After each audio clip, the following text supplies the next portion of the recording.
Hey, guys, and welcome to another WFM Tipsy Thursdays. I am your host, the Contact Center Whisperer, the CEO and founder of Solid Rock Consulting.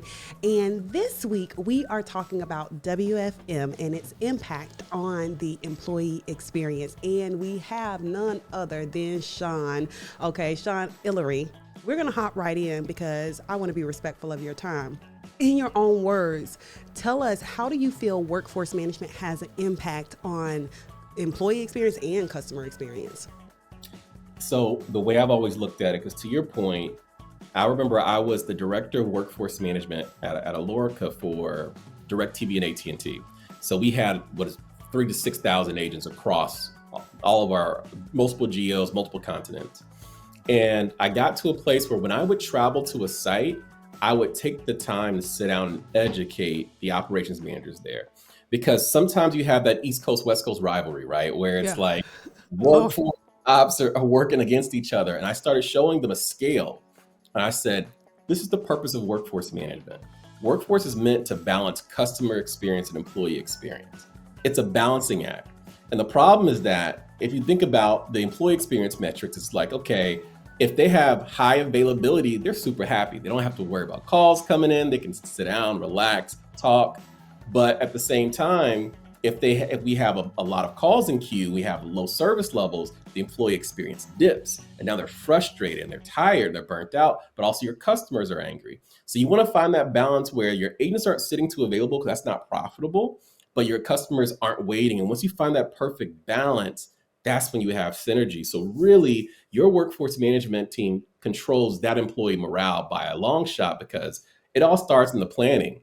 If they're not planning properly, your scheduling is going to be difficult and your real time is going to be even more difficult. So I truly believe that workforce management lifecycle can make or break your employee satisfaction. Come on here. Listen, I don't even got to do no more talking, okay? Like, Sean always come through here and be stealing the show, you know?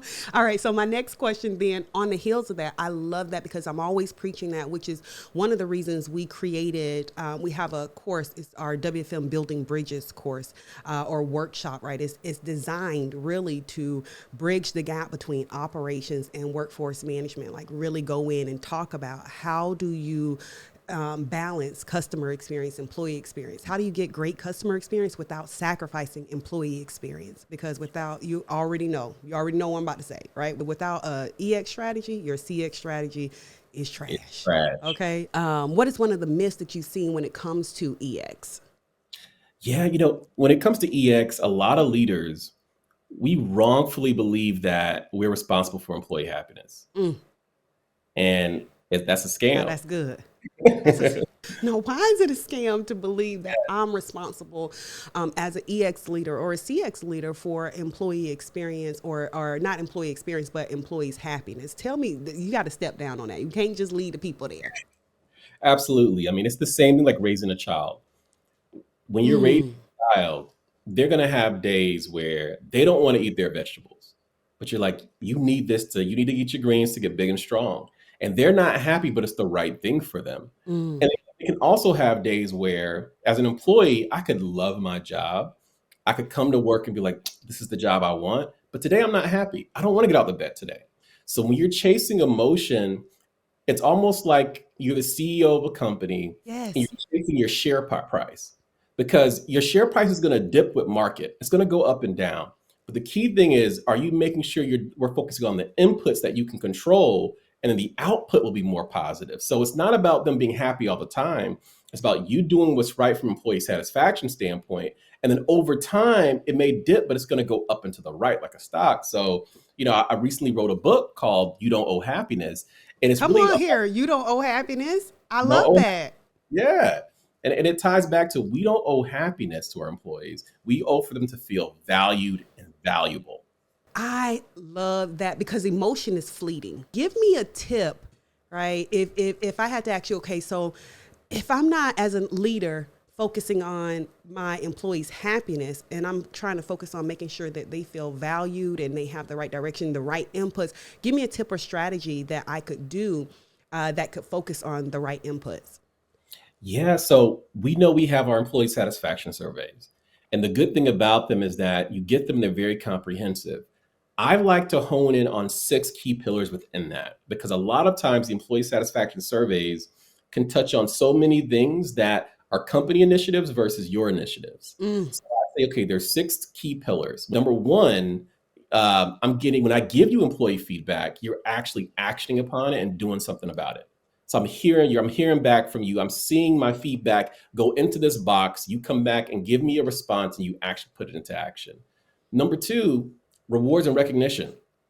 Identify in an authentic way, not just saying, hey, these are the KPIs that matter most to us. It's identifying how can we do more peer-to-peer recognition? How can we do more recognition for the KPIs that we don't really think about that maybe are also important and it will motivate someone to do better? But really recognizing me works.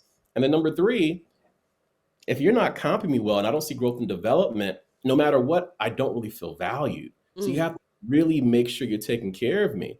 Then on that flip side, valuable. One thing that I've learned about employees, especially frontline employees, is that they don't always get the opportunity to be a part of those company meetings, right?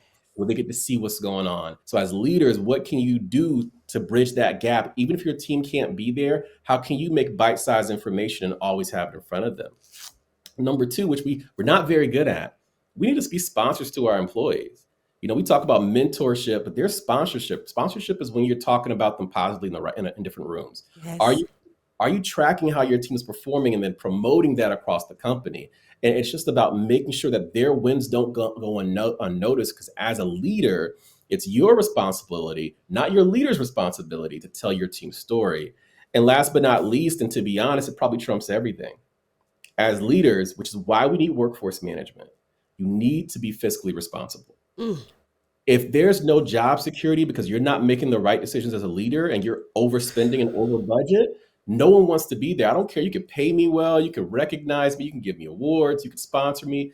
If I feel as if my job is not secure, I will not be satisfied and I will find somewhere else to go.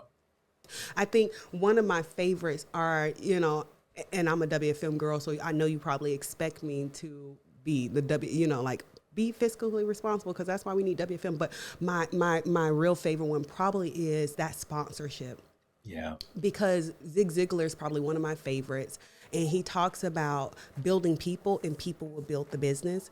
And so when you are building people, if you build people, people will build the business. And that means in their departments, that means, wherever in life.